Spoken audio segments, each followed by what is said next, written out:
welcome to the Wall Panelling family. This is the first of two videos that we're upgrading this room to show you with our 70 by 25mm dado and also our budget Georgian panelling that we found that a lot of people are looking for. Very cheap and cheerful and very, very quick and easy to fit.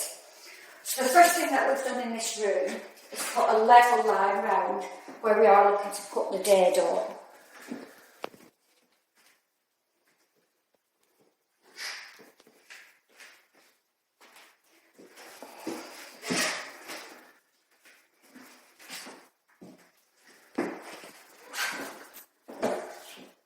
What you need to make sure you put your level line round. Whilst on the walls where we're putting budget panelling, we don't have any sockets, but it's something to take into consideration when you're looking at the height of where you want to put it. Again, with the dado, you don't need to put the budget panelling. That's just a top tip if you are going to put the budget panelling there as well. Just a quick, before I show you how to properly fit them, this is how it just transfer forms very quickly and easily.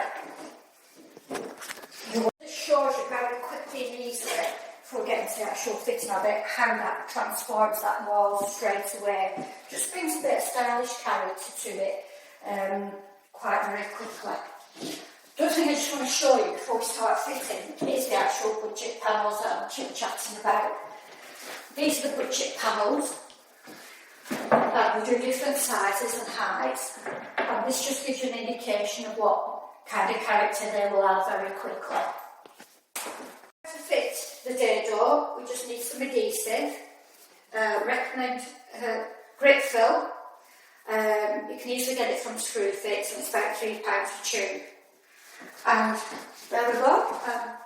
That's how you put the adhesive on the back, and then we'll fix it. So we'll put the next two dados on and then show you what they look like. Hi there, so we're back again. As you can see, we've now put the dado on. And really from before, what a while. We're back again. So now we've put all the dado on. Took about 10 or 15 minutes.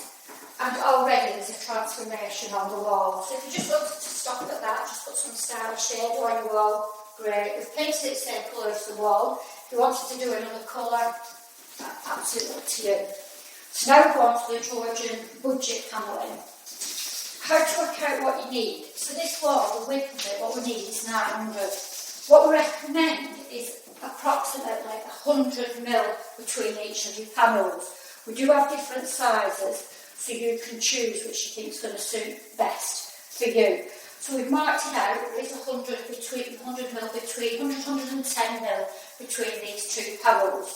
What we also recommend is if you cut out a piece of wood, 180, put it onto your skirting. This will then take into consideration if you've got any electric sockets.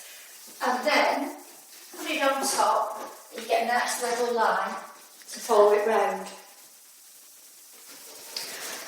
Another top tip is if you're unsure what it will look like, a very cheap way to do it is to get some newspaper. The sizes that we've got on the website, cut the newspaper to the sizes of what we've got and put them on the wall and jiggle about and see what you prefer. For the stairs, we do have predetermined sizes to take into account angles, because usually you have 13 steps. Obviously we're not showing that today, but that's also on the website as well. So we'll get on now. What we need to do to fix these is put adhesive on the back that we chatted about before, the grit fill. We'll put them on and then we'll show you. Be only about 15-20 minutes. See you soon. Alright, now so we've finished putting the panels on. I've actually painted them the same colour as the wall. It's up to you if you want to do them a different colour. Underneath the window where it drops down, which you find that in a lot of houses, we've used the panels that is for the stairs, so they just fit nicely underneath any windows. And if you are doing stairs, it's one panel per stair. So now we're going to start on this wall. We're going to use the framed shape panelling. Our wall's pretty smooth this time, so we don't need any backboards. It's just going to be the frames. for a nice feature wall, and then we're going to turn that into a beaded panelling look. So if you wanted to upgrade from a shaker to a beaded look, we're going to show you how to do that in the next step. Okay, bye for now.